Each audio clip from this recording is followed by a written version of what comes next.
नमस्कार, आप देख रहे हैं A1 उत्तराखंड और मैं हूं आपके साथ आयुषी गुप्ता। बुलेटिन की शुरुआत करेंगे इस वक्त हेडलाइंस के साथ।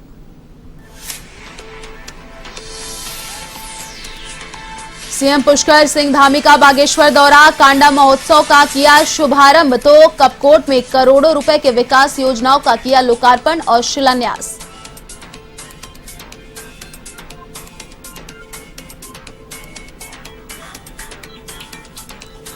उत्तराखंड में सियासी हलचल तेज, ट्वीट मामले में हरीश रावत सहित प्रीतम सिंह और गणेश गोदियाल तीनों दिल्ली तलब। कल जताई थी पूर्व सीएम रावत ने सोशल मीडिया पर नाराजगी।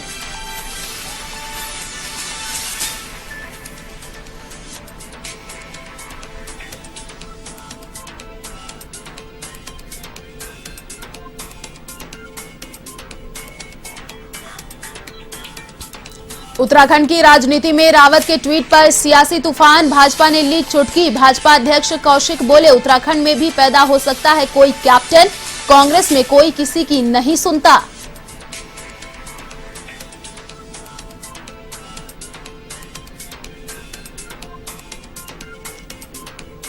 नैनीताल में क्रिसमस और नव वर्ष को लेकर पुलिस प्रशासन की तैयारी तेज। डीआईजी नीलेश आनंद भरणे के नेतृत्व में बैठक का आयोजन। पर्यटकों के लिए गाइडलाइन जारी तो असामाजिक तत्वों को दी हिदायत।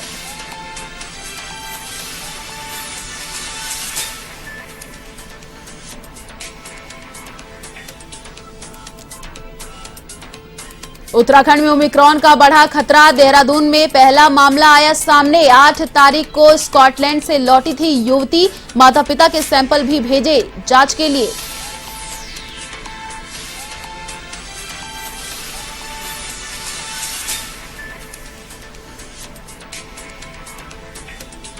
चलिए आपको वाराणसी से सीधे लाइव तस्वीरें दिखाते हैं। 2100 करोड़ का प्रोजेक्ट का लोकार्पण और शिलान्यास करने के लिए प्रधानमंत्री नरेंद्र मोदी काशी पहुंच चुके हैं।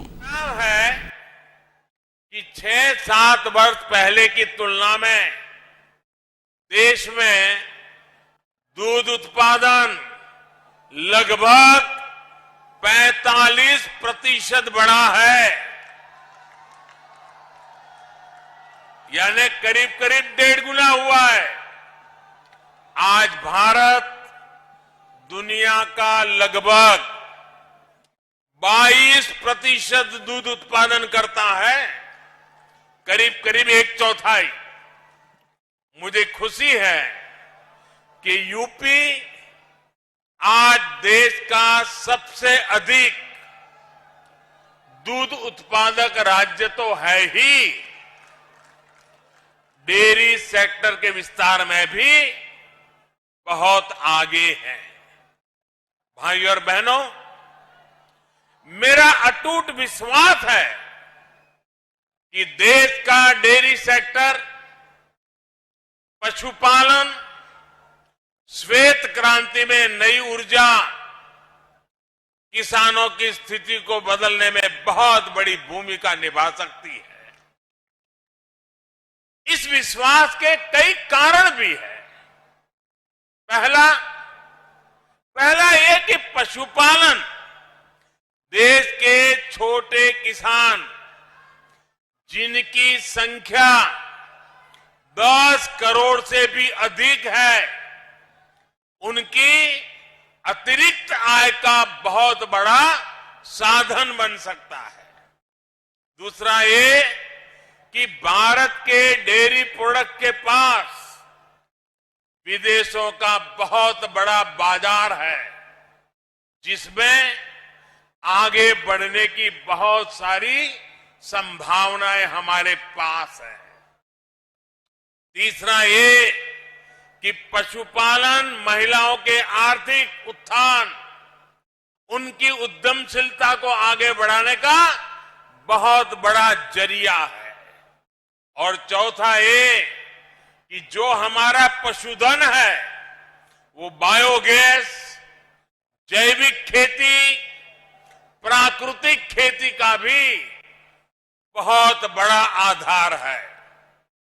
जो पशु दूध देने योग्य नहीं रह जाते, वो बोझ नहीं होते, बल्कि वो भी हर दिन किसानों की आय बढ़ा सकते हैं। भाई और बहनों, डबल इंजन की हमारी सरकार पूरी ईमानदारी से, पूरी शक्ति से किसानों का, पशुपालकों का साथ दे रही है। आज यहां जो बनास काशी संकुल का शिलान्यास किया गया है, वो भी सरकार और सहकार की इसी भागीदारी का प्रमाण है। सहकारिता क्षेत्र में अहम भूमिका निभाने वाली बनास डेयरी और पूर्वांचल के किसानों, गोपालकों के बीच आज से एक नई साझेदारी शुरू हुई है। ये आधुनिक डेयरी प्लांट जब तैयार हो जाएगा तो पिंडरा ही नहीं, शिवपुर, सेवापुरी, रोहानिया और गाजीपुर, जौनपुर, चंदौली, मिर्जापुर, बलिया, आजमगढ़, मऊ जैसे जिलों के हजारों लाखों किसानों को इससे लाभ होगा। बनास काशी संकुल की इसकी वजह से आसपास के अनेक गांवों में दूध समितियां बनेगी, कलेक्शन सेंटर बनेंगे और दूध के खराब होने की चिंता से मुक्ति मिलेगी। यही नहीं, यहां अच्छी नस्ल के पशुओं के लिए किसानों को मदद मिलेगी और पशुओं के लिए बढ़िया क्वालिटी का आहार भी उपलब्ध कराया जाएगा। दूध, दही, छाछ, मक्खन, पनीर के अलावा यहां आइसक्रीम और मिठाइयां भी बनेगी। यानी बनारस की लस्सी, छेने की एक से बढ़कर एक मिठाइयां, या फिर लौंगलता,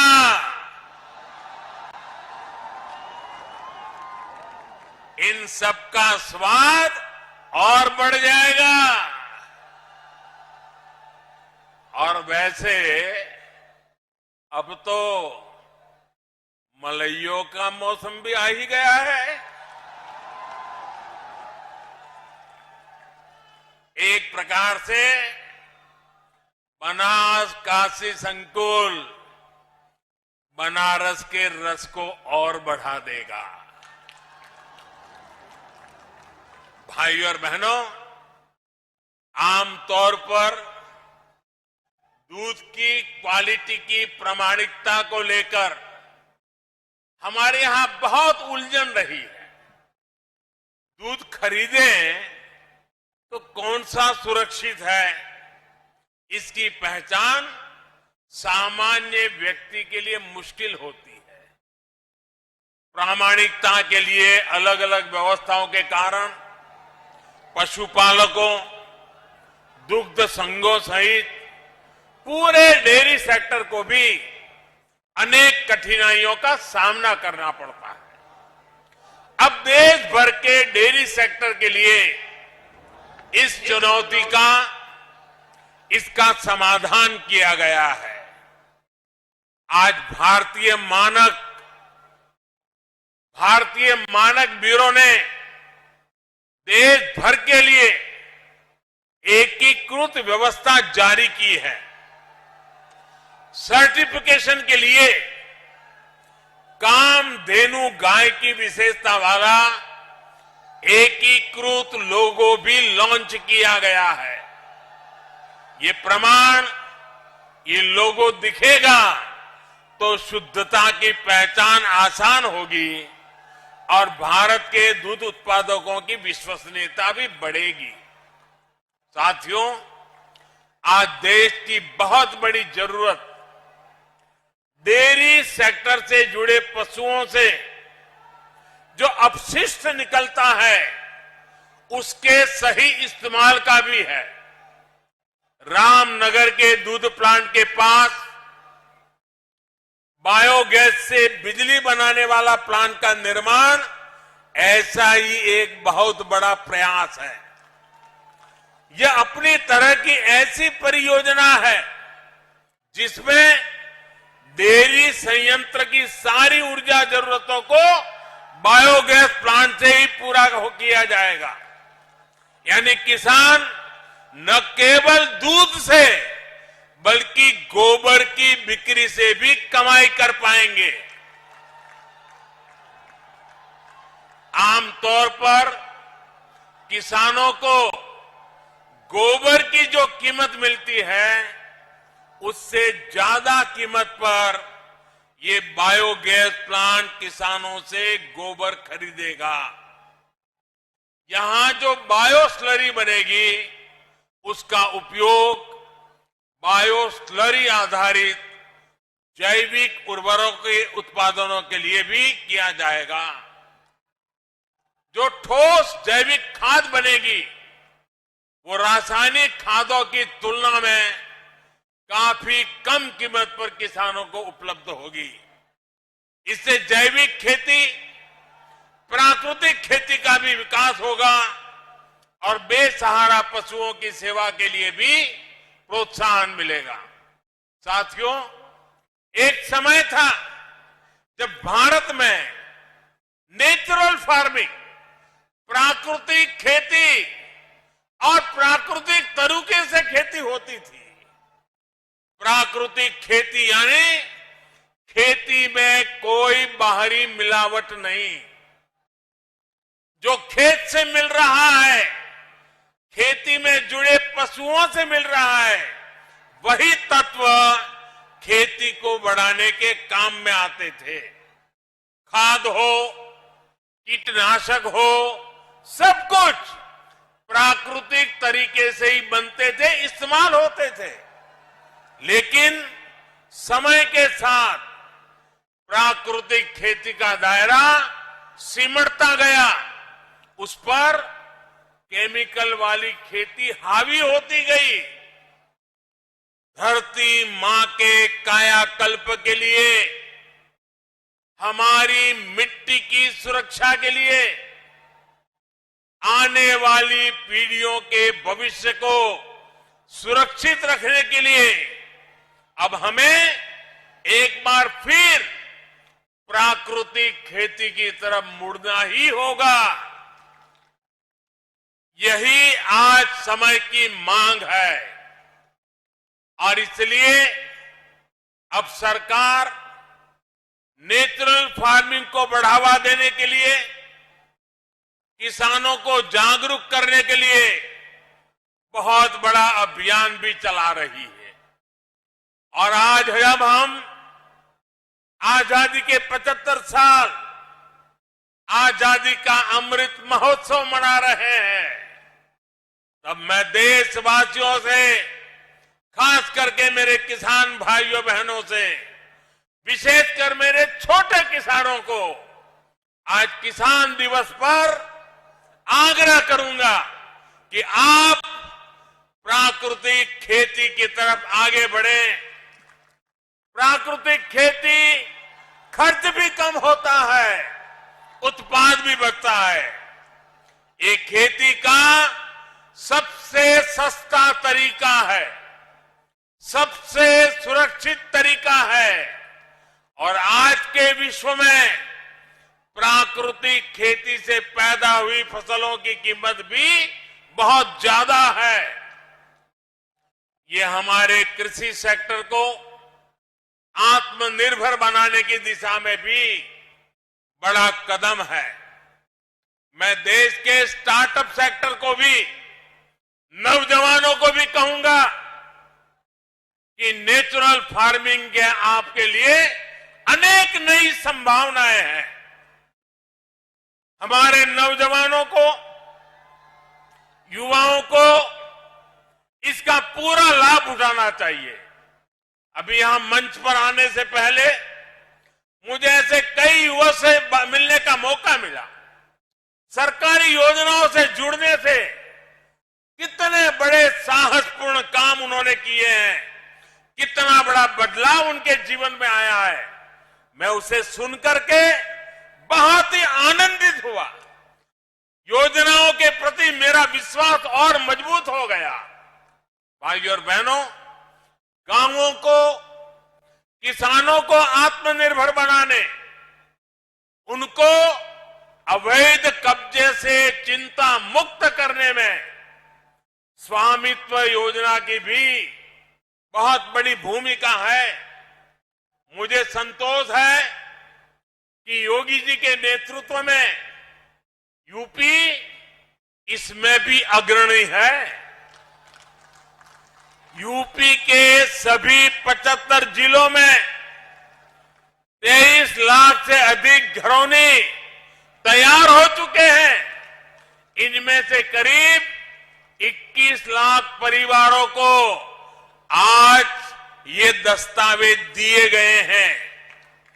अपनी घर की घरौनी जब हाथ में होगी तो गरीब, दलित, वंचित, पिछड़े को अपने घर पर अवैध कब्जे की चिंता से मुक्ति मिलेगी। पिछली सरकारों के दौरान अवैध कब्जों की जो प्रवृत्ति यहां पनपी, उस पर भी लगाम लगेगी। घरौनी मिलने से जरूरत पड़ने पर बैंकों से लोन लेना भी अब आसान होगा। इससे गांवों के युवाओं को रोजगार, स्वरोजगार के लिए माध्यम उपलब्ध होंगे। भाइयों और बहनों, विकास की जब बात आती है तो काशी अपने आप में एक मॉडल बनता जा रहा है। पुरातन पहचान को बनाए रखते हुए हमारे शहर नूतन काया कैसे धारण कर सकते हैं, ये काशी में दिख रहा है। आज जिन प्रोजेक्ट्स का लोकार्पण और शिलान्यास हुआ है, वो भव्य काशी, दिव्य काशी अभियान को और गति देंगे। काल भैरव जी समेत शहर के 6 वार्डों में जो पुनर्विकास काम है, 700 से अधिक स्थानों पर जो सीसीटीवी कैमरे लगाए गए हैं, उससे स्मार्ट और सुरक्षित सुविधाओं की तरफ बढ़ती काशी को और बल मिला है। महान संत पूज्य श्री रविदास जी की जन्मस्थली को विकसित करने का कार्य भी तेजी से चल रहा है। लंगर हॉल के बनने से यहां देश भर से आने वाले श्रद्धालुओं को बहुत सुविधा होगी। भाइयों और बहनों, आज वाराणसी के जो चौराहे सुंदर हो रहे हैं, सड़कें चौड़ी हो रही हैं, नए पार्किंग स्थलों का निर्माण हो रहा है, उससे शहर में ट्रैफिक जाम की स्थिति में बहुत सुधार हुआ है। ये जो वाराणसी कैंट से लहरतारा होते हुए प्रयागराज की तरफ हाईवे जाता है, इस पर कितना दबाव रहता है, ये आपसे अच्छा कौन जानता है। अब जब ये 6 लेन का ही हो जाएगा तो दिल्ली, आगरा, कानपुर, प्रयागराज से आने वाले यात्रियों और सामान ढुलाई सभी के लिए सुविधा होगी। यही नहीं, शहर के दूसरे क्षेत्रों के लिए भी अब आना जाना और आसान हो जाएगा। ये सड़क जिले के प्रवेश द्वार की तरफ विकसित होगी। वाराणसी, भदोही, गोपीगंज सड़क के चौड़ीकरण से शहर से निकलने वाली गाड़ियां रिंग रोड फेज 2 से होते हुए बाहर से जा पाएगी। इससे भारी जाम से मुक्ति मिलेगी। भाइयों और बहनों, हेल्थ, एजुकेशन और रिसर्च हब के रूप में काशी की पहचान को सशक्त करने के लिए निरंतर प्रयास चल रहे हैं। आज एक आयुष अस्पताल का लोकार्पण हुआ है तो नए होम्योपैथिक मेडिकल कॉलेज की स्थापना का काम शुरू हुआ है। इस प्रकार की सुविधाओं से भारतीय चिकित्सा पद्धति के अहम सेंटर के रूप में भी काशी उभरने वाला है। क्षेत्रीय निर्देश मानक प्रयोगशाला के बनने से जल परीक्षण, कपड़े और कालीन से जुड़े परीक्षण यहां हो पाएंगे। इससे वाराणसी और आसपास के अनेक उद्योगों को, बुनकरों को सीधा लाभ होगा। वहीं अंतर्राष्ट्रीय राइस रिसर्च सेंटर में जो नई स्पीड ब्रीडिंग फैसिलिटी स्थापित की गई है, उससे धान की नई किस्म विकसित करने में अब पहले के मुकाबले बहुत कम समय लग रहेगा। भाइयों और बहनों, मैं जब काशी के, उत्तर प्रदेश के विकास में डबल इंजन की डबल शक्ति और डबल विकास की बात करता हूं तो कुछ लोगों को जरा कष्ट ज्यादा ही हो जाता है। ये वो लोग हैं जिन्होंने उत्तर प्रदेश की राजनीति को सिर्फ और सिर्फ जाति, पंथ, मत, मजहब के चश्मे से ही देखा। इन लोगों ने कभी नहीं चाहा कि यूपी का विकास हो, यूपी की आधुनिक पहचान बने। स्कूल, कॉलेज, अस्पताल, सड़क, पानी, बिजली, गरीबों के घर, गैस कनेक्शन, शौचालय, इनको तो वो विकास मानते ही नहीं है। सबका साथ, सबका विकास, सबका विश्वास और सबका प्रयास की ये भाषा भी उनके सिलेबस में, उनकी डिक्शनरी में ये बातें है ही नहीं है। उनके सिलेबस में क्या है, उनकी डिक्शनरी में क्या है, उनकी बोलचाल में क्या है, उनकी सोच में क्या है, आप सब जानते हैं। उनके सिलेबस में है माफियावाद, परिवारवाद। उनके सिलेबस में है घरों, जमीनों पर अवैध कब्जा। पहले की सरकारों के समय यूपी के लोगों को जो मिला और आज यूपी के लोगों को हमारी सरकार से जो मिल रहा है, उसका फर्क साफ है, उसका फर्क साफ है। हम यूपी में विरासत को भी बढ़ा रहे हैं, यूपी का विकास भी कर रहे हैं। लेकिन सिर्फ अपना स्वार्थ सोचने वाले इन लोगों को यूपी का विकास पसंद नहीं आ रहा। हालात तो ये हैं कि इन लोगों को पूर्वांचल के विकास से, बाबा के काम से, विश्वनाथ धाम के काम से भी आपत्ति होने लगी है। मुझे बताया गया है कि बीते रविवार काशी विश्वनाथ धाम में दर्शन के लिए 1.5 लाख से ज्यादा श्रद्धालु पहुंचे थे। यूपी को दशकों पीछे धकेलने वाले इन लोगों की नाराजगी अभी और बढ़ेगी। जिस तरह पूरे यूपी के लोग डबल इंजन की सरकार के साथ डटकर खड़े हैं, हमें आशीर्वाद दे रहे हैं, और जैसे जैसे आशीर्वाद बढ़ता जाता है, उनका गुस्सा 7वें आसमान पर पहुंचेगा। साथियों, डबल इंजन की सरकार यूपी के विकास के लिए दिन रात ऐसी ही मेहनत करती रहेगी। महादेव के आशीर्वाद और काशी वासियों के स्नेह से विकास के नए रिकॉर्ड बनाते रहेंगे। इसी विश्वास के साथ सभी विकास परियोजनाओं की आप सबको बहुत बहुत बधाई देता हूं। मेरे साथ बोलिए, भारत माता की, भारत माता की, भारत माता की। बहुत बहुत धन्यवाद।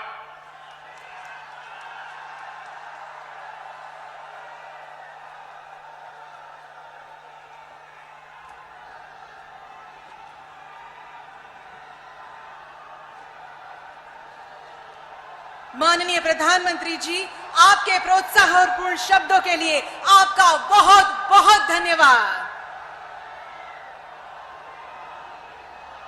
हम माननीय प्रधानमंत्री जी श्री नरेंद्र मोदी जी का तहे दिल से शुक्रिया अदा करते हैं।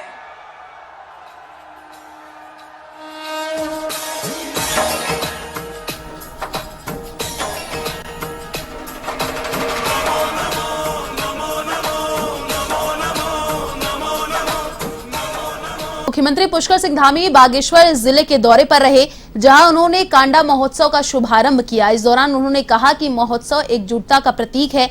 इस मौके पर सीएम ने कांडा महोत्सव को 2 लाख रुपए देने की घोषणा करने के साथ सामुदायिक स्वास्थ्य केंद्र में बेहतर सेवाएं देने का वादा किया। सीएम ने कहा कि डबल इंजन की सरकार बेहतर काम कर रही है, कोरोना काल में सबसे अच्छा काम किया और उत्तराखंड में पहली डोज लगा दी गई है, जिससे लोगों की बड़ी आपदा से निजात दिलाई गई है। उन्होंने कहा कि प्रधानमंत्री नरेंद्र मोदी देश के सबसे अधिक लोकप्रिय प्रधानमंत्री हैं। उन्होंने राम मंदिर बनवाने का काम किया है और सेना के जवानों को उनके हक दिलाने का काम किया है। उन्होंने कहा कि लोगों को 5 लाख रुपए तक का मुफ्त उपचार मिल रहा है। महिलाओं, किसानों, व्यापारियों और युवाओं के लिए तमाम योजनाएं बनाई गई हैं।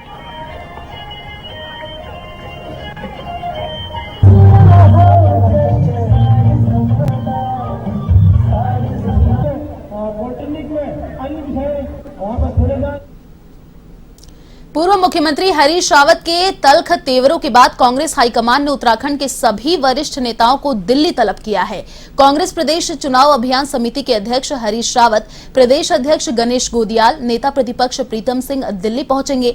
जानकारी के अनुसार शुक्रवार को इस मसले पर हाईकमान के साथ बैठक होगी। गौरतलब है कि पूर्व मुख्यमंत्री और प्रदेश कांग्रेस चुनाव अभियान समिति के अध्यक्ष हरीश रावत ने बुधवार को सोशल मीडिया पर पोस्ट कर अपनी ही पार्टी को निशाने पर लेते हुए धमकी दे डाली कि इसी तरह का रुख रहा तो वह राजनीति से संन्यास भी ले सकते हैं। इसके बाद से ही कांग्रेस में हलचल मच गई।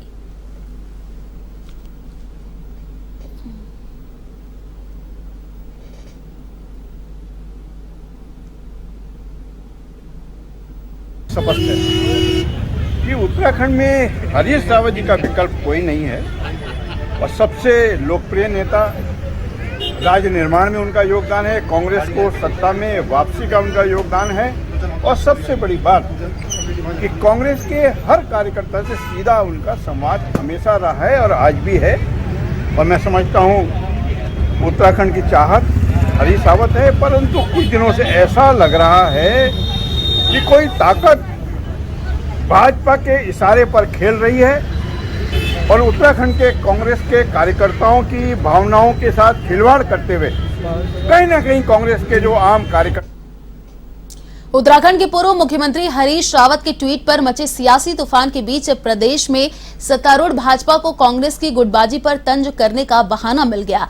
पार्टी ने कहा कि उत्तराखंड कांग्रेस भी पंजाब कांग्रेस की राह पर है, उत्तराखंड में भी कोई कैप्टन पैदा हो सकता है। इतना ही नहीं, पार्टी के प्रदेश अध्यक्ष मदन कौशिक ने कांग्रेस की गुटबंदी पर चुटकी ली कि कहा पिछले 5 साल में वे 11 विधायक रहे और 10 गुट। हालांकि बाद में उन्होंने यह भी कहा कि यह कांग्रेस का अंदरूनी मामला है, लेकिन कांग्रेस की खेमाबंदी पर प्रहार करने से नहीं चूके।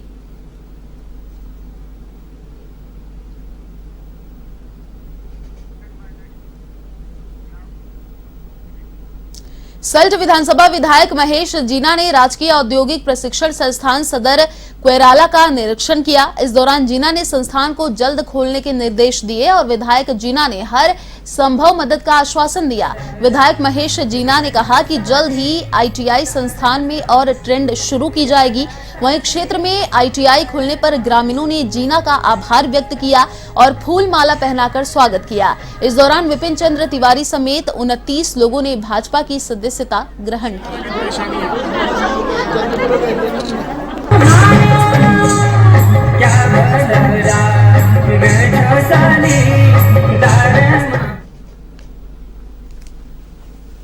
सब लोग उपस्थित हुए हैं क्योंकि हमारे पुष्कर धामी जी के द्वारा ये आईटीआई दोबारा शुरुआत कर दी गई है। हम उनका दिल से उनका हार्दिक अभिनंदन करते हैं, उनका आभार प्रकट करते हैं कि उन्होंने हमारे क्षेत्र में आईटीआई का शुभारंभ किया। और हमारी अन्य मांग भी उनसे है कि हमारी सरायखेत की भी आईटीआई और शुरू हो जाए और हमारी सालदे और यहाँ की आईटीआई में ट्रेन।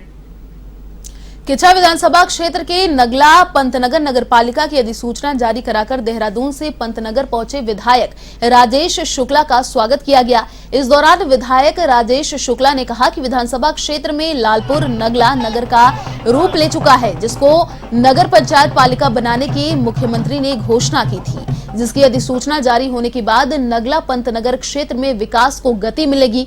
विधायक शुक्ला ने कहा कि मुख्यमंत्री ने किच्छा के विकास के लिए जितनी घोषणा की है, सबको लगभग पूरा होने की दिशा में कार्य गतिमान है।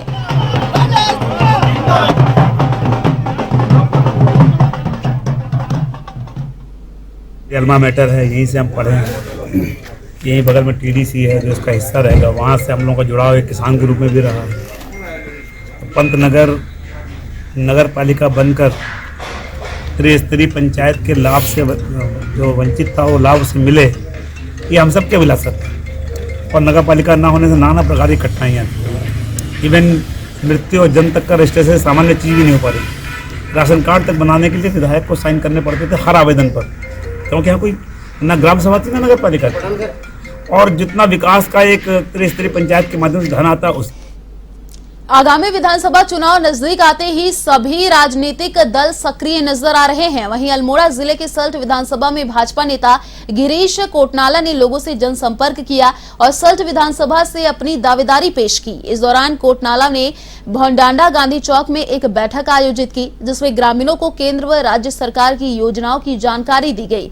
उन्होंने कहा कि केंद्र की मोदी सरकार और प्रदेश की धामी सरकार ने प्रदेश के हर वर्ग के लोगों के लिए कल्याणकारी योजनाओं का संचालन किया है।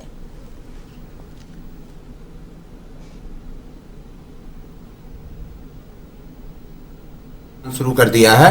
इस अभियान को मैंने नाम दिया है मरचूला से नागचूला, भीताकोट से गुजरूकोट, कि पूरे ईस्ट वेस्ट नॉर्थ साउथ जो अपने विधानसभा का है वो मतलब चारों तरफ मैं जाऊंगा, पूरे क्षेत्र में घूमूंगा और हर गांव तक भाजपा का झंडा लहरा के आऊंगा।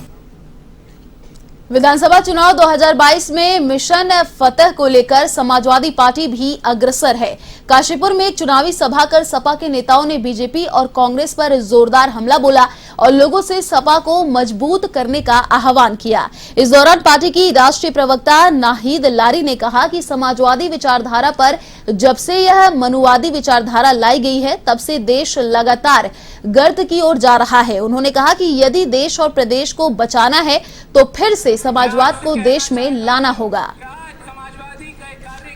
कि आज मिशन 2022 का आगाज इस अली खां चौक से हो रहा है। कोई उनको रोक नहीं सकता, आपकी बात मानेंगे। जिस प्रकार से 5 साल में भाजपा ने कुकर्म किए हैं, जनता में त्राही है, जनता बदलाव चाहती है। आप काशीपुर देखिए, कोई विकास का काम नहीं हुआ काशीपुर में। भाजपा ने आपसे वोट मांगे थे कि काशीपुर को जिला बनाएंगे, क्या जिला बनाया काशीपुर को? नहीं, जिला नहीं बनाया। इसलिए जनता में बहुत आक्रोश है, कोई विकास का काम नहीं हुआ। महिला उत्पीड़न चरम पर है। अरे उत्तर प्रदेश में तो महिला उत्पीड़न चरम पर है, वहां तो भाजपा नेता कार्यकर्ता कर ही रहे हैं। उत्तराखंड भी इससे अछूता नहीं है। किच्छा में भाजपा महिला मोर्चा की ओर से महिला सम्मान समारोह का आयोजन किया गया, जिसमें ब्लॉक प्रमुख ममता जलहोत्रा और महिला मोर्चा की जिला अध्यक्ष शैली फुटेला ने महिला कार्यकर्ताओं को स्मृति चिन्ह भेंट कर सम्मानित किया। आयोजित कार्यक्रम में आगामी विधानसभा चुनाव में महिलाओं की भागीदारी को लेकर भी विस्तार से चर्चा की गई।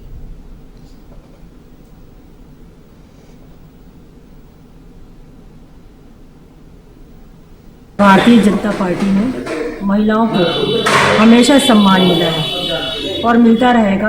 तो पिछले चुनाव में भी इन महिलाओं ने बहुत काम किया था, अपना घर बार परिवार छोड़कर कन्वेंसिंग में सबसे आगे महिलाएं रही थी। तो उन सारी महिलाओं को बुलाकर आज सम्मानित किया और उनका उत्साहवर्धन करने के लिए उनको सम्मानित करते हुए आगे आश्वासन दिया कि भारतीय जनता पार्टी ने इस तरीके से हम महिलाओं को हमेशा सम्मानित किया।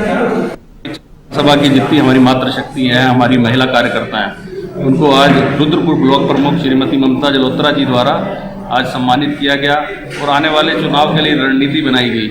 भारतीय जनता पार्टी एक ऐसी पार्टी है जहां पर महिलाओं को सम्मान मिलता है, तो एक रणनीति बनाई गई कि जिस तरह से हमारे युवा नेतृत्व पुष्कर सिंह धामी जी काम कर रहे हैं, हम अपनी किच्छा विधानसभा को कैसे मजबूत करें, इस पर रणनीति बनाई गई।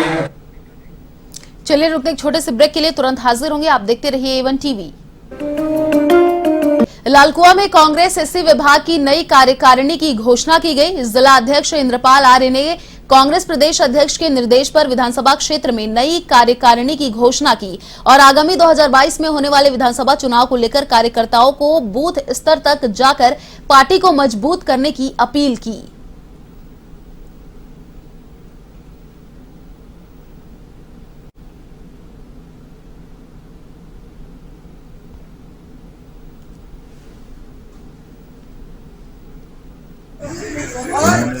संगठन को और मजबूत बनाने के लिए और बंधुत्व को और ताकत देने के लिए एक्सिट पोस्ट का पुनर्गठन किया है और हमारे ब्लॉक अध्यक्ष बनाए हैं, महिला ब्लॉक अध्यक्ष बनाए हैं, महामंत्री बनाए हैं और सोशल मीडिया के लोग बनाए हैं। इसका उद्देश्य एक ही है कि बिंदुखत्ता में कांग्रेस मजबूत होगी और उसका संदेश पूरी विधानसभा में नहीं उत्तराखंड में जाएगा। इसलिए ये एक्सिट पोस्ट जो है हमारा बहुत मजबूती से काम कर रहा है और उनसे बाहर क्षेत्र के लोग एक साथ मिलकर के कांग्रेस के साथ ये संदेश जाएगा। इस संदेश को और बल देने के लिए पार्टी ने यह कार्यक्रम किया है। मैं इसके लिए उनको बहुत बहुत धन्यवाद देता हूँ। ये जो आज हमने जो नियुक्ति पत्र दिए गए हैं संगठन के विस्तार के लिए कर रहे हैं। हमने संगठन विस्तार कर दिया है। पूरी जो विधानसभा हमारी जो लालकुआ है उसके अंतर्गत हमारी जो पूरी विधानसभा की हमने कार्यकारिणी गठित की है। जो 2022 हमारा मिशन है कांग्रेस को लाने का और हमने जो अनुसूचित विभाग के जो कार्यकारिणी हमारी कहीं पर रुकी थी, कहीं पर कुछ लोग नहीं रखे गए थे, आज पूरा कर दिए गए हैं और उनको जिम्मेदारी दी गई है कि किस तरीके से हम लोगों ने इस भेंट सरकार में और जिस तरीके से हम ठगा गया है, जिस तरह से झूठे जुमले किए गए, जिस तरीके से हम लोगों को ये सब महंगे। लालकुआ में स्वच्छ भारत अभियान को नगर पंचायत पलीता लगाने में लगा है। मामला जवाहर नगर वार्ड नंबर 3 का है, जहां सार्वजनिक शौचालय की हालत बद से बदतर है। दरवाजे टूटे पड़े हैं तो वहीं नालों में पानी नहीं है। अब लोगों की मांग है कि जल्द शौचालय की व्यवस्था दुरुस्त की जाए।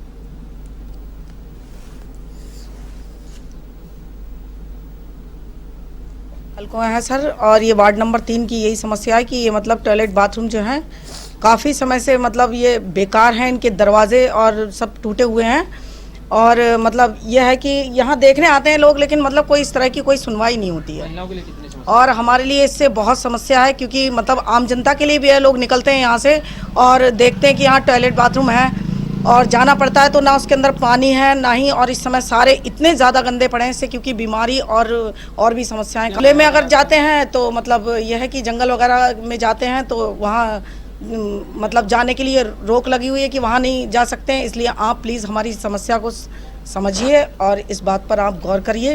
नंबर 3 है, वार्ड नंबर की समस्या ये है, इस पानी की टंकी में पानी नहीं आता है, शौचालय के दरवाजे सारे टूटे पड़े हैं, नाली सारी टूटी पड़ी हैं। इसके लिए कई बार कह चुके हैं, आजकल करते रहते, काफ़ी समय हो गया है। विभाग का शौचालय है और ये नगर पालिका का है। हाँ, क्या कभी कोई देखने नहीं आता? देखने आते हैं, उनने कहीं इसका मंजिला बनेगा। नैनीताल में क्रिसमस और नववर्ष को लेकर डीआईजी नीलेश आनंद भड़ने के नेतृत्व में पुलिस अधिकारियों की बैठक हुई। नगर के मल्लीताल स्थित शैले हॉल में होटल में आयोजित इस बैठक में टैक्सी यूनियन व्यापारियों, नाव चालकों और रिक्शा चालकों के साथ गोष्ठी आयोजित कर आवश्यक दिशा निर्देश दिए गए। डीआईजी ने कहा कि क्रिसमस और नववर्ष में विभिन्न स्थानों से पर्यटक यहां आएंगे, जिनके लिए सभी सुविधाएं की गई है। टैक्सी चालक, घोड़ा चालक और टूरिस्ट गाइडों को गले में आई कार्ड पहनना जरूरी है, ताकि पर्यटकों को असामाजिक तत्वों से बचाया जा सके। ये जो है आज हमने एक जो पर्यटक सीजन आ रहा है, जो पीक सीजन आ रहा है, जो क्रिसमस और न्यू ईयर जो है, अभी नैनीताल में बड़ी संख्या में पर्यटक आते हैं। साथ ही जो है कोविड का भी हमको पालन कराना है, तो इसमें सबको अवगत कराया गया है कि जितना पर्यटन जरूरी है उतना कोविड के नियमों का भी आपको पालन करना है, मास्क, सोशल डिस्टेंसिंग।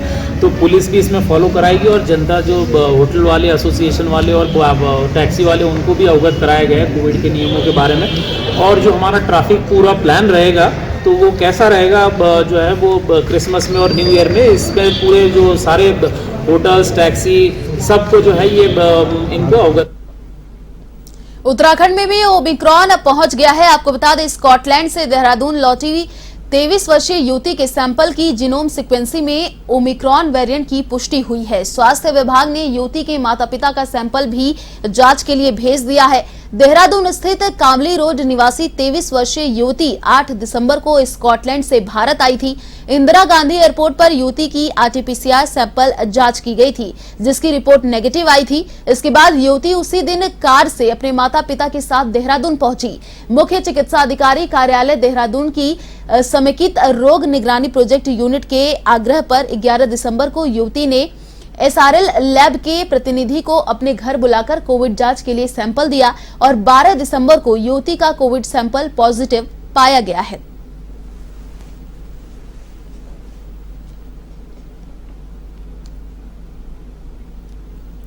धर्मनगरी हरिद्वार में उत्तराखंड जल संस्थान कर्मचारी संघ के चुनाव संपन्न किए गए। उत्तराखंड जल संस्थान कर्मचारी संघ के प्रदेश महामंत्री रमेश बिंजोला ने बताया कि सर्वसम्मति से चुनाव संपन्न कराए गए, जिसमें अध्यक्ष, सचिव और कोषाध्यक्ष पद के साथ अन्य सभी पदों पर भी चुनाव किए गए।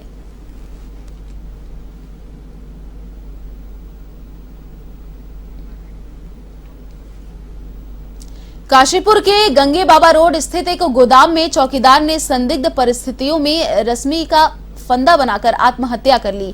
जैसे ही घटना की खबर आसपास के लोगों को लगी तो लोगों की भीड़ एकत्रित हो गई।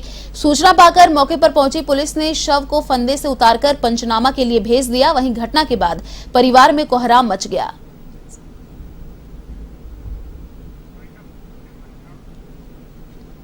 फिलहाल इस बुलेटिन में इतना ही। देश और दुनिया की तमाम बड़ी खबरों को देखने के लिए आप देखते रहिए A1 टीवी। नमस्कार।